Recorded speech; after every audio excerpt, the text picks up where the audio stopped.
누가복음 17장 10절입니다. 오늘도 한 절입니다. 누가복음 17장 10절. 누가복음 17장 10절 말씀입니다.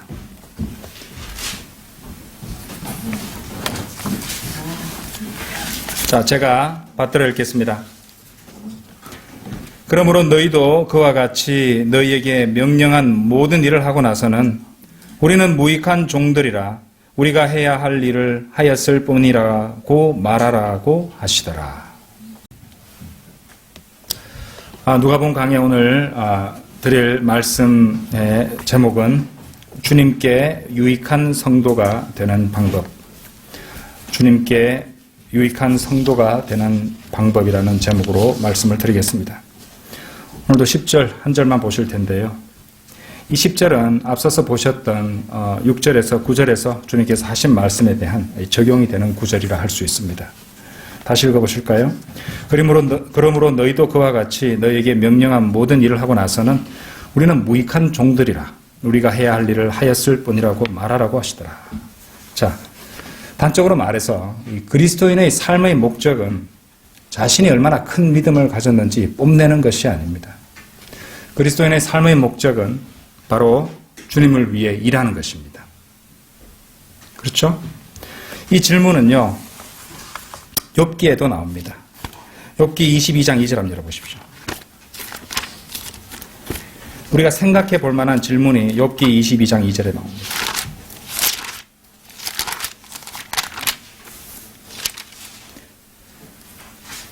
현명한 사람이 자신에게 유익할 수 있는 것처럼 사람이 하나님께 유익할 수 있겠느냐? 이 질문 한번 보십시오. 사람이 하나님께 유익할 수 있겠느냐? 처음에 제가 오늘 드릴 말씀의 제목을 이것으로 삼았다가 좀 바꿨는데요. 사람이 하나님께 유익할 수 있겠느냐? 이 질문입니다. 엄밀히 말해서 이 질문에 대한 답은 no, 그럴 수 없다는 뜻입니다. 사람은 결코 하나님께서 주신 것 이상으로 결코 절대로 갚아드릴 수 없는 것이죠.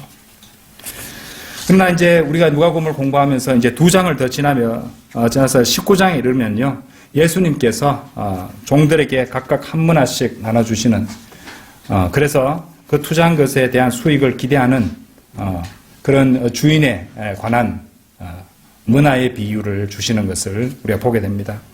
나중에 자세히 살펴보시겠지만은 이 착한 종들은 그들의 주인을 위해서 장사를 하고 또 그것이 얼마가 되었든지 주님을 위해서 돈을 번 자들이었어요. 이익을 남긴 자들이었습니다. 하지만 악한 종은 주님의 돈을 증대시키기 위한 이 최소한의 노력조차도 하지 않았던 사람들이었어요. 여러분 잘 들어보십시오. 나중에 자세히 공부하겠지만 예수님께서는 그 악한 종이 그의 종으로서의 기본 의무들을 행하지 않았다고 말씀하시지는 않았어요. 그도 기본적인 의무들은 하고 있었던 것입니다. 그런데 그가 아무리 밭을 갈고 가축을 먹이고 하는 그런 매일매일의 일들을 했음에도 불구하고 그것이 주인에게는 어떠한 이익도 가져오지 않았다는데 그 이유가 있었던 것입니다. 이를 통해서 우리가 얻을 수 있는 그리스도인들을 위한 교훈이 있습니다. 그러니까 만일 여러분이 그리스도인이 주님께 유익한 자가 되고 싶다면 반드시 열매를 맺어야 한다는 것입니다. 자, 그리스도인은 성장을 해야 됩니다. 하지만 성장이 곧 열매 맺음이 되는 것은 아닙니다. 성장과 열매 맺음은 같은 것이 아닙니다. 모든 그리스도인들은 이 베드로후서 3장 18절 말씀처럼 은혜 안에서 자라야 하지만 열매로 이어지지 않는 성장도 있으며 그런 성장은 무익한 성장이 되는 것입니다. 그리스도인은 그러니까 열매와 더 많은 열매 그리고 많은 열매를 맺어야 됩니다. 더 많은 열매를 맺어야 된다는 것이죠. 그리고 열매로 이어지지 않는 그 어떤 성장이라도 농부에 의해서 정결케 되는 것입니다. 저는 지금 요한복음 15장에 나오는 이야기를 말씀드리고 있는 것이에요. 자, 이런 교훈을 바탕으로 우리 그리스도인들이 열매를 맺기 위해서 반드시 생각해 봐야 될 몇 가지를 짚어보고자 합니다. 다 같이 요한복음 15장 한번 열어보십시오. 요한복음 15장.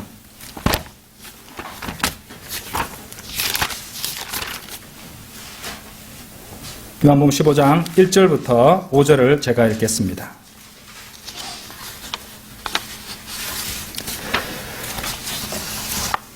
요한복음 15장 1절부터 5절. 많이 읽어보신 말씀이죠. 나는 참 포도나무요 나의 아버지는 농부시라. 내 안에서 열매를 맺지 못하는 가지마다 그분께서 제거해 버리시고 열매를 맺는 가지마다 정결케 하시어 더 많은 열매를 맺게 하시느니라. 이제 너희는 내가 너희에게 일러준 말을 통하여 깨끗해졌느니라. 내 안에 거하라. 그러면 나도 너희 안에 거하리라. 가지가 포도나무에 붙어있지 아니하면 스스로 열매를 맺을 수 없듯이 너희도 내 안에 거하지 아니하면 역시 그렇게 되리라. 나는 포도나무요 너희는 그 가지들이라. 그가 내 안에 내가 그 안에 거하면 그 사람은 많은 열매를 맺느니라. 이는 나를 떠나서는 너희가 아무것도 할 수 없기 때문이라. 그러니까 우리가 읽은 이 본문 말씀에는 열매와 더 많은 열매 그리고 많은 열매가 나온다는 것이죠. 자, 주께 유익한 성도가 되라. 첫 번째로 열매를 맺게 하는 분은 주님이심을 명심해야 됩니다. 열매 맺게 하시는 분은 주님이시라는 것이죠. 우리나라의 이 전라도 전북 고창에 이 국내에서 가장 큰 포도나무가 있다고 합니다. 그 규모가 엄청나게 큰데요. 어느 정도냐면은 그 넝쿨이 축구장 4분의 1을 덮을 만큼 크다고 합니다. 그 나무의 둘레도 엄청나서요. 일반적인 포도나무 둘레의 5배가 넘고 그 포도알의 크기도 또 그 당도 또한 다른 나무들이 결코 따라올 수 없는 대단한 수준이라고 합니다. 통상 그 나무에 열리는 포도가 몇 송인지 아십니까? 4,000송이에 달한다고 합니다. 한 나무에서 열리는 포도송이가 4,000송이가 넘는다고 합니다. 그러니까 그런 포도나무를 키워낸 이 농부의 노력과 정성이 얼마나 컸을지 가히 짐작할 만할 것입니다. 방금 읽으신 이 본문 말씀에도 포도나무와 농부가 나오죠. 방금 읽으신 요한복음 15장 말씀인데 예수님께서는 이 요한복음 15장에서 자신을 포도나무로 비유하시고 아버지 하나님은 농부로 그리고 거듭난 성도들은 가지로 비유하십니다. 그리고 그 말씀은 성경의 무지한 자들의 해석처럼 구원을 잃어버릴 수 있는 가능성에 관한 것이 아니에요. 분명히 말씀드리지만 신약 성도들은 성령을 통해 주님의 몸의 일부분이 되어 있습니다. 찾아보지는 않겠지만 고린도전서 12장 13절이나 에베소서 5장 30절에 나와요. 자, 그리고 우리가 받은 구원의 영원한 보증에 대한 말씀들 또한 성경에는 굳건히 세워져 있죠. 로마서 8장 38절 39절 그리고 요한복음 10장 28절을 보시면 됩니다. 따라서 이 요한복음 15장에 나오는 이 비유는요, 구원의 상실에 관한 것이 아니라 열매 맺음에 관한, 우리가 본문을 읽으면서도 우리가 보셨지만 열매 맺음에 관한 것이라는 것을 아셔야 됩니다. 포도나무와 가지의 관계를 한번 보십시오. 가지가 아무리 튼튼하고 싱싱하다 할지라도 포도나무를 떠나서는 아무 열매도 맺을 수 없습니다. 마찬가지로 성도가 성령의 열매와 구령의 열매를 풍성히 맺기 위해서는 가지와 포도나무의 관계처럼 주님과 우리는 완전한 그런 밀착 관계가 되어야 한다는 것을 아셔야 됩니다. 자, 그런 관계를 우리가 어디서 발견하게 되느냐? 바로 갈라디아서입니다. 갈라디아서 2장 20절 한번 읽어보십시오. 주님과 온전한 밀착 관계가 어떤 것이냐? 갈라디아서 2장 20절입니다. 찾으셨죠? 내가 그리스도와 함께 십자가에 못 박혀 있으나 그리스도와 함께 십자가에 못 박혀 있으나 완전히 밀착하고 있습니다. 그럼에도 나는 살아있노라. 그러나 내가 사는 것이 아니요 그리스도께서 내 안에 사시는 것이라. 내가 이제 육신 안에서 사는 삶은 나를 사랑하시어 나를 위해 자신을 주신 하나님의 아들을 믿는 믿음으로 사는 것이라. 많이 읽어본 말씀이시죠? 예, 바로 주님과의 밀착 관계, 포도나무와 가지의 관계를 단적으로 보여주는 말씀입니다. 이 말씀의 핵심은 멸망할 수밖에 없는 죄인이었던 우리가 예수 그리스도의 보혈의 공로만을 신뢰하여 주 예수 그리스도를 믿고 영접한 순간 이루어진 이 성령 침례의 과정과도 일치합니다. 찾아보지는 않겠지만 로마서 6장 3절에서 5절을 보시면 돼요. 우리는 그리스도의 죽으심 안으로 침례를 받았죠. 그분과 함께 장사되었습니다. 그리고 그분이 죽은 자들로부터 부활하신 것처럼 우리 또한 생명의 새로움 가운데서 살아가게 된 것이죠. 갈라디아서 2장 20절 말씀을 다시 한번 보십시오. 내가 그리스도와 함께 십자가에 못 박혀 있으나 이 말씀처럼 우리는 그리스도와 함께 죽었죠. 그럼에도 나는 살아있노라. 그러나 내가 사는 것이 아니요 그리스도께서 내 안에 사시는 것이라. 보셨습니까? 성령 침례로 성취된 영적인 부활이 여기 나오고 있는 것입니다.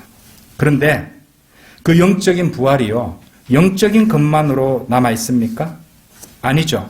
오히려 그것은 육신 안에서 사는 그리스도인 삶으로 드러나고 증거되어야 됩니다. 그 갈라디아서 2장 20절 마지막 구절을 보십시오. 내가 이제 육신 안에서 사는 삶은, 성경은 육신 안에서 사는 삶까지 언급하고 있습니다. 그렇죠? 나를 사랑하시어 나를 위해 자신을 주신 하나님의 아들을 믿는 믿음으로 사는 것이라. 보셨습니까? 구원받을 때 일어난 영적인 부활은요, 우리 안에 계신 그리스도의 생명으로 인하여 휴거 때 영적인 몸으로 일으켜지는 실제적인 몸의 부활로도 이어질 것인데, 우리는 그날까지 우리 안에서 이루어진 이 죽음, 장사, 부활을 영적인 것에서 멈출 것이 아니라 육신 안에서 사는 삶을 통해서 입증하고 있어야 된다는 것입니다.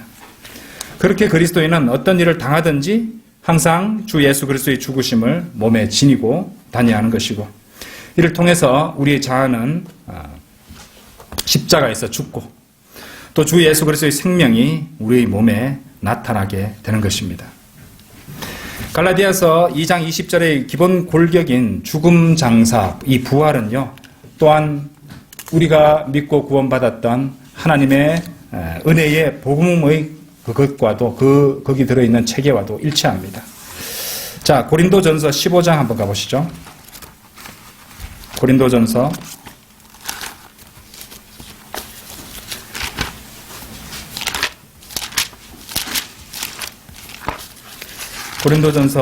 15장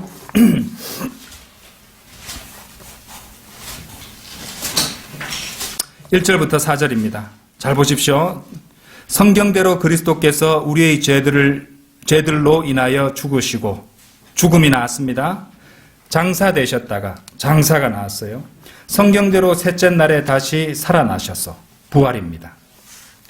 그러니까 이 고린도전서 15장 1절 4절에도 똑같은 죽음 장사 부활이 나오고 있다는 것이에요.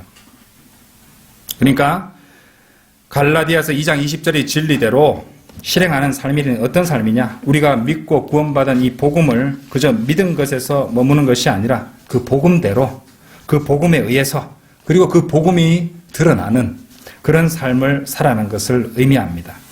증거 구절을 또 보여드리겠습니다. 빌립보서 1장 한번 열어보십시오. 빌립보서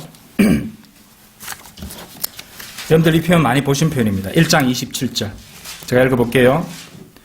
오직 너희의 행위가 그리스도의 복음에 합당하게 되라. 그 앞부분만 보시겠습니다. 오직 너희의 행위가 그리스도의 복음에 합당하게 되라. 자, 갈라디아서 2장 20절, 그리고 고린도전서 15장 1절에서 4절, 그리고 방금 보신 빌립보서 1장 27절이 다 연결되어 있습니다. 같은 맥락에서 이해할 수 있다는 것이죠. 복음을 믿고 구원받은 그리스도인은 구원받은 후의 행위. 근데 여기 이 너희의 행위가 할 때 이 행위에 해당하는 영어 단어 뭔지 아십니까? conversation입니다. conversation. conversation 요즘 현대 영어는 보통 뭐 대화라고 그러는데 여기서 conversation은 생활 양식이란 뜻이에요. 히브리서 13장 5절에 나온 그 생활 양식하고 똑같은 영어 단어 conversation입니다. 그러니까 구원받은 이후에 우리 생활 방식도 그렇게 살아야 된다는 뜻이에요. conversation. 행위라고 되어 있지만 이례적인 그런 행위를 말하는 것이 아니에요. 생활 방식을 의미하는 거예요. conversation입니다. 복음을 믿었던 그 믿음대로 살아간다는 것입니다. 쉽게 말해서. 그렇죠? conversation 생활 방식이란 뭐냐? 버릇이나 말투, 성격이나 생활 습관이나 특질까지도 다 포함하는 것이에요. 그냥 행위 이렇게 해버리면요 번역이 좀 아쉽습니다. conversation은 생활 방식이라는 뜻으로 보셔야 되는 것이에요. 그렇죠? 자, 여기에도 그런 의미가 담겨 있다는 것입니다. 그래서 오직 너희의 행위가, 그러니까 너희의 생활 방식이 그리스도의 복음에 합당하게 하라, 이 명령은요, 우리의 간증과 우리 모든 행위가, 생활 방식이 그리스도의 복음을 나타내어야 한다는 것을 의미하는 것이에요. 그러니까 구원받은 그리스도인은 복음 안에 머물며 그리스도의 생각을 가져야 하고, 또 모두 한 마음으로 복음의 믿음을 위해 믿음의 선한 싸움을 싸워 나가야 한다는 것입니다. 사실 그것은 단순히 우리가 죄를 멀리하고 모범적인 그리스도인으로서 사람들 보기에 모범적인 그리스도인으로 살면서 또 겸손하고 인내하면서 그냥 행실을 조심한다. 이것보다 훨씬 더 심오한 그런 뜻을 지니고 있습니다. 왜 그러냐? 구원받지 않은 사람들 중에서도요, 그렇게 사는 방식이나 행동만 본다면 여느 그리스도인들보다 훨씬 더 훌륭한 사람들이 많습니다. 솔직히 그거 인정해야 됩니다. 여느 그리스도인들보다도 훨씬 고상하고 겸손하게 사는 그런 사람들을 얼마든지 찾아볼 수 있습니다. 그래서 복음에 합당하게 산다는 것은 단순히 우리가 그런 물리적인 측면뿐만이 아닙니다. 영적인, 혼적인, 육신적인 모든 부분을 아우르는 그런 우리 생활 방식 전체에서 복음을 나타내고 있어야 한다는 아주 포괄적인 의미라고 보아야 합니다. 그처럼 복음에 따라 사는 삶은 바로 갈라디아서 2장 20절의 삶, 다시 말해서 죽음, 장사, 부활을 드러내고 증거하는 삶이라고 할 수 있습니다. 따라서 그리스도인은 무엇보다도 복음이 가려지거나 막히지 않도록 자신의 행실을 바르게 해야 될 것입니다.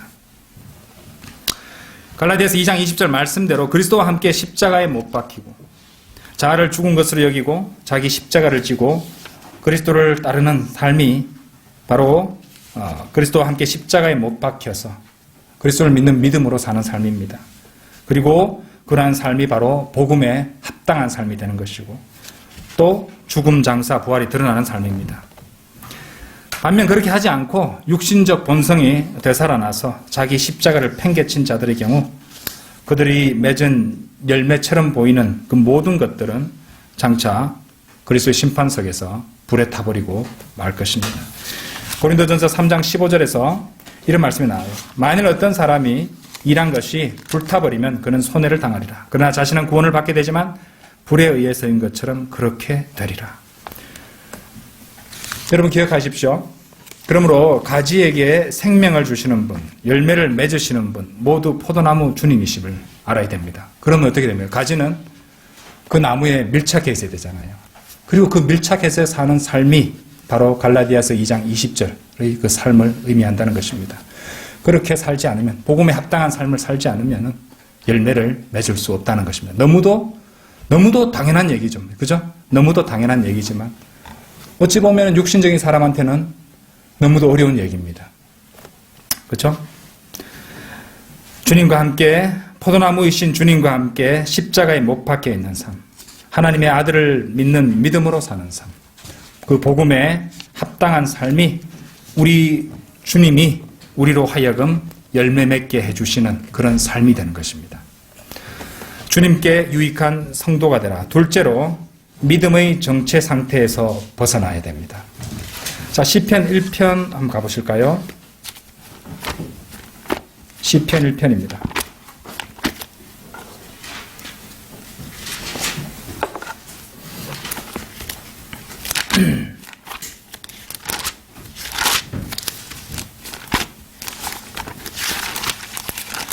제가 읽겠습니다. 1편 1절부터 3절입니다. 복 있는 사람은 악인들의 관계를 따르지 아니하며 죄인들의 길에 서지 아니하며 조롱하는 자들의 자리에 앉지 아니하는도다. 그는 즐거움의 주의 법에 있으니 그가 주의 법을 주야로 묵상하는도다. 그는 강가에 심겨진 나무 같아서 계절을 따라 열매를 맺으며 그의 잎사귀도 마르지 아니하리니 그가 무엇을 하든지 번성하리로다. 나무가 나오죠, 그죠? 네. 이 나무는요, 특징이 있습니다. 나무가 살아있다면 살아있는 한 나무는 계속해서 성장한다는 것이죠. 그래서 나무가 만일 성장을 멈추었다면 그 나무는 죽었을 때뿐이라는 말이 있습니다.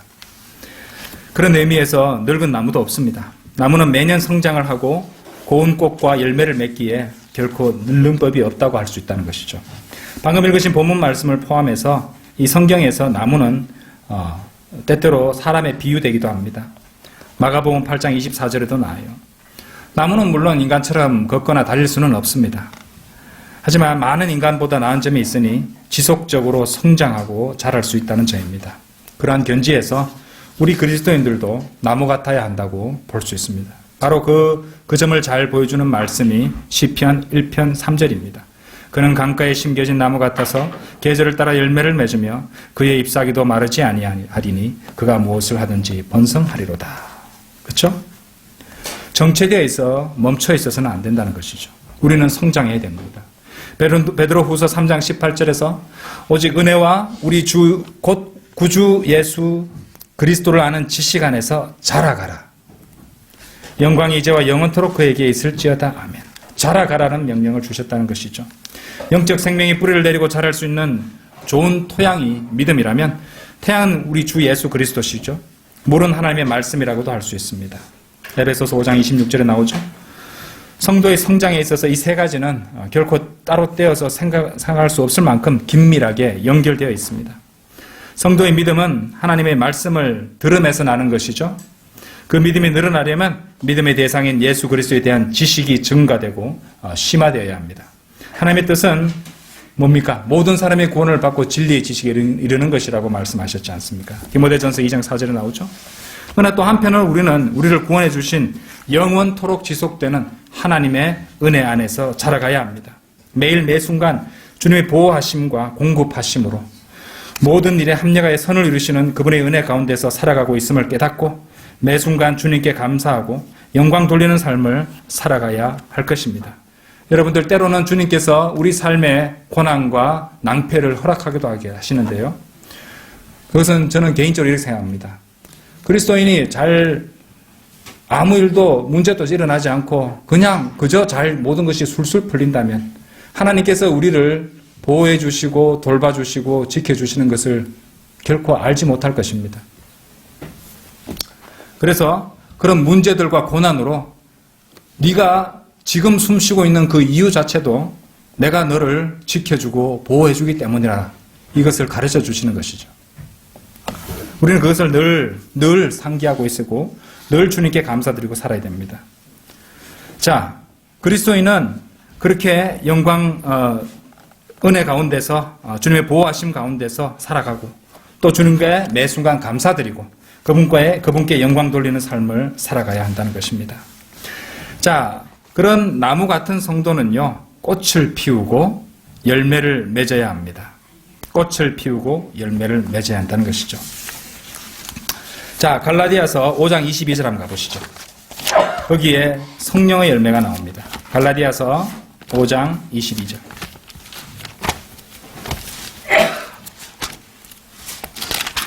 갈라디아서 5장 22절. 자, 집중해서 잘 보십시오. 그러나 성령의 열매는 사랑과 기쁨과 화평과 오래 참음과 친절과 선함과 믿음과 온유와 절제니 그러한 것을 반대할 법이 없느니라. 그리스도께 속한 사람들은 그 육신을 욕정과 정욕과 함께 십자가에 못 박았느니라. 여러분들 24절 말씀은 갈라디아서 2장 20절 말씀을 떠오르게 하죠. 그 말씀이 성령의 열매가 나오는 그 말씀 바로 뒤이어서 나오고 있습니다. 놀랍죠? 이 성령의 열매는요, 모두가 연결되어 있기 때문에 성령의 열매들이라 하지 않고 단수로 성령의 열매로 나오고 있는 것입니다. 그렇죠? 24절에 그리고 아까도 좀 전에 말씀드렸지만 이 죽음, 장사, 부활 그리고 그리스도와 함께 십자가에 못 박혀 있는 삶, 그리스도께 밀착되어 살아가는 그 삶, 우리의 이 죽음, 장사, 부활이라는 것이 우리의 육신 안에서 사는 삶을 통해서 드러나고 있어야 된다는 그 모든 것들이, 그런 원칙들이 바로 갈라디아서 5장 24절에도 다시 반복되어 등장한다는 것입니다. 우연이 아닙니다. 우리 교회 목사님이 그 시집 나아나꽃 피어를 갖다가 사람들에게 선물할 때, 서명을 해주실 때 꼭 쓰는 그 말이 있습니다. 목지 필화, 화지 필실이라고 합니다. 이 뜻이 뭐냐면은 나무는 반드시 꽃을 피워야 하고 꽃은 반드시 열매를 맺어야 된다는 말입니다. 참으로 옳은 말이죠. 그것은 바로 주님께 유익한 성도가 되기 위한 대전제입니다. 나무가 꽃을 피우고 더 나아가 열매 맺지 않는다면 주님께 책망받은 무화과 나무처럼 시들어버리고 말 것이고, 그것은 살아있어도 살아있는 것이 아니기 때문이죠. 저는 개인적으로 이 꽃을 주님의 재림을 기다리는 성도들의 복된 소망에 비유하고 싶습니다. 봄에 꽃들이 활짝 피어나는 것을 보면은 주님 오시는 것을 막 박수치고 환호하는 그런 그리스도인들의 그런 환호성에 들릴 듯한 그런 모습이 겹쳐지는 것이죠. 5월의 장미 어떻습니까? 5월의 장미처럼 늦봄 초여름에 공중으로부터 오실 주님의 다시 오심을 환영하고 찬양하는 꽃 말입니다. 주님의 재림을 믿고 기다리는 성도에게는 당연히 구원의 열매와 성령의 열매가 풍성히 맺히고 있을 것입니다. 여러분 잘 들어보십시오. 구원과 마찬가지로 구원을 받았음에도 불구하고 또 지속적인 영적 성장을 이루지 않고 있다면 그것은 순전히 그 사람의 잘못이고 그 사람의 책임입니다. 구원을 갖다 받지 않고 지옥에 떨어지는 모든 죄인들은 그 사람의 책임이라 그랬죠. 주님께서는 모든 것을 베풀어서 구원받을 수 있는 모든 것을 다 베풀어 나오셨어요. 그것을 거부하기 때문에 지옥으로 가는 것입니다. 그리스도인이 성장을 하지 못하는 것도 순전히 그 사람의 잘못입니다. 왜? 주님께서는 그 사람이 원하기만 하면 얼마든지 잘할 수 있는 모든 조건을 이미 주고 계시기 때문이죠. 구원받았다고 고백하고서 여러 해가 지나도 그리스도의 향기가 나지 않는 사람이 있다면 그 사람은 자신의 구원을 다시금 진지하게 점검해 볼 필요가 있다고 생각합니다. 그리스도인이라면 너나 할 것 없이 주님께서 공급해 주시는 빛과 양분을 받아서 튼튼하고 곧은 나무로 성장해야 합니다. 그래서 주님께서 우리로부터 열매를 찾으실 때 귀한 열매들을 내어드릴 수 있도록 인내와 절제와 믿음과 소망으로 살아가고 있어야 할 것입니다. 그리스도인이 이 주님을 기다리는 복된 소망을 꽃에 비유한다면 그리스도의 심판석에서 우리의 열매를 주님께 보여드리고 주님께 칭찬받아야 하지 않겠습니까? 그리스도인으로 굳게 서 있다면 선한 일들 가운데서 지속적으로 걸어가고 있어야 되고 더 나아가 최선을 다해서 달리기까지 해야 됩니다. 이 과정을 한번 보시겠어요? 자, 갈라디아서 펼쳐놓으셨죠? 5장 1절 보세요. 그러므로 그리스도께서 우리를 자유케 하신 그 자유 안에 굳게 서서 다시는 종의 멍에를 매지 말라. 서 있습니다. 굳게 서는 것입니다. 그리고 에베소서 2장 10절을 가보십시오. 에베소서 2장 10절. 그 다음은 무엇입니까? 서 있다면 우리는 그분의 작품이니 그리스도 예수 안에서 선한 일들을 위하여 창조되었느니라. 이 일들은 하나님께서 미리 정하시어 우리로 그것들 가운데서 행하게 하려 하신 것이라. 이래 놓으니까 잘 모르겠는데 행하게에 해당하는 영어 단어가 work입니다. work. 걷는다는 뜻이에요. 또한 어떤 행보를 취하다는 뜻이고 살아나간다는 뜻입니다. 단순히 행위 하나를 말한 게 아니죠. 그러니까 우리는 서 있고 또 걸어 나가야 되는 것입니다. 그리고 고린도전서 9장 한번 열어보십시오. 고린도전서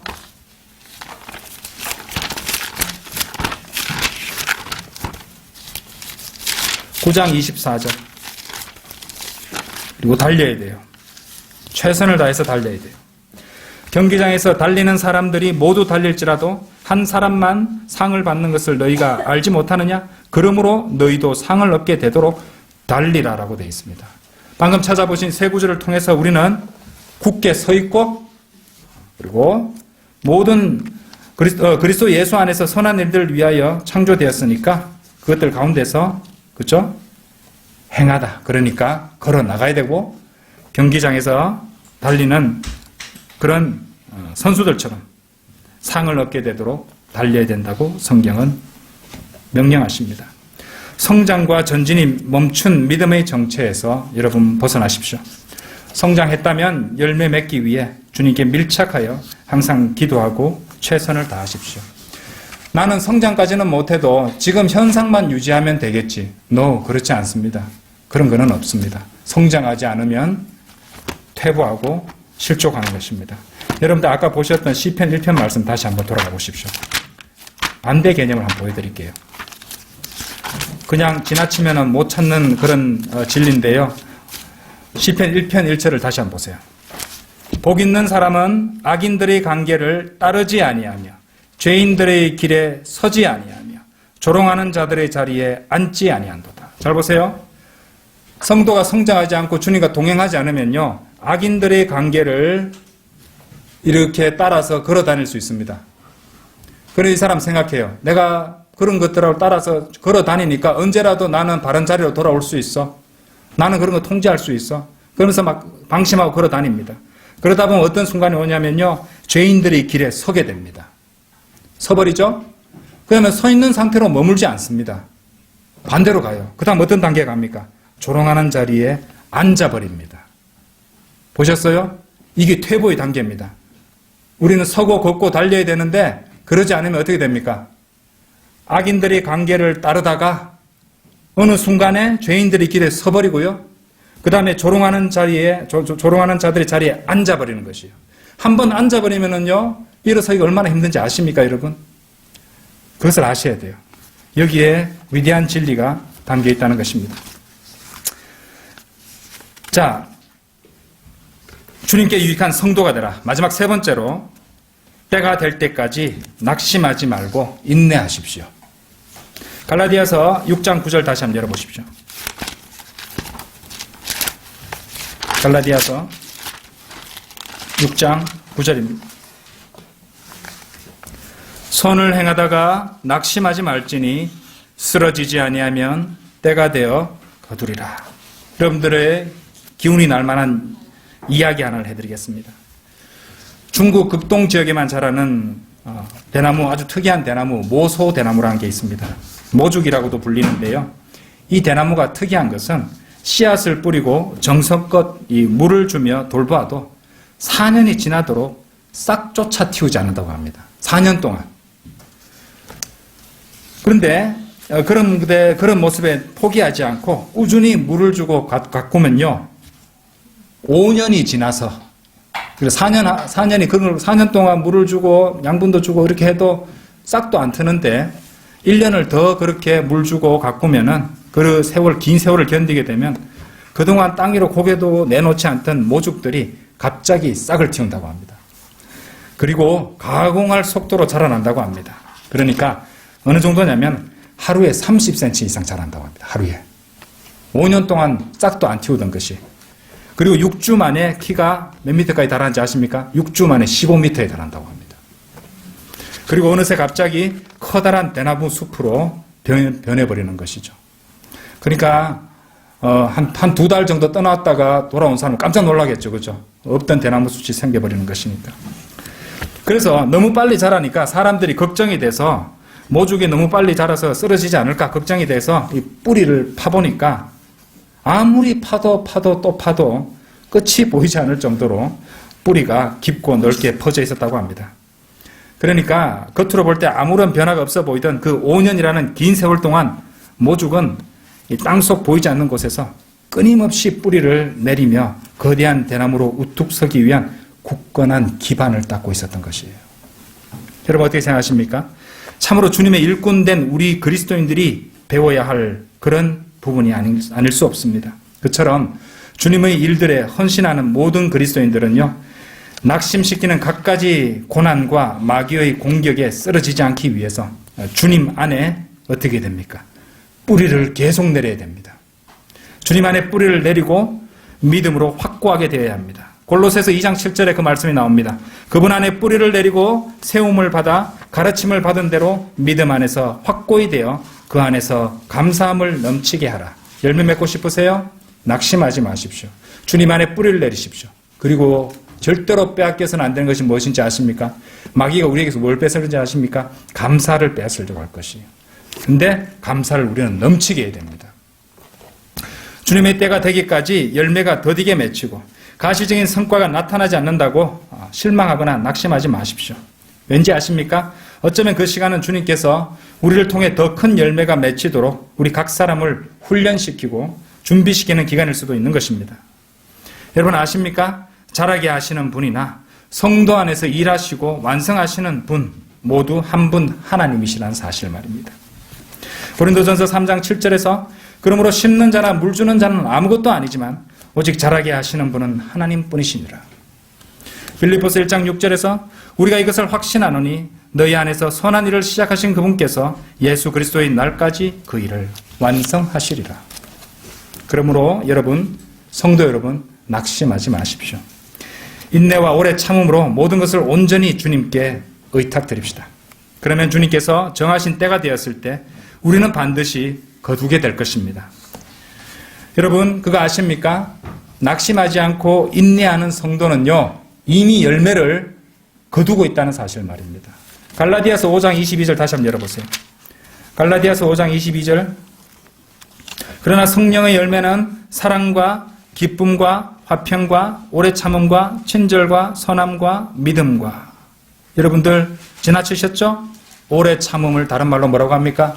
인내라고 합니다. 그렇죠? 인내는, 그러니까 오래 참음은, 인내는 바로 성령의 열매인 것입니다.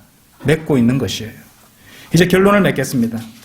열매 맺고 주님께 유익한 성도가 되려면 열매 맺게 하시는 분이신 하나님께서 우리 안에서 일하실 수 있도록 주 예수 그리스도와 함께 십자가에 못 박혀 있는 삶, 곧 죽음 장사 부활의 복음에 합당한 삶을 살아야 됩니다.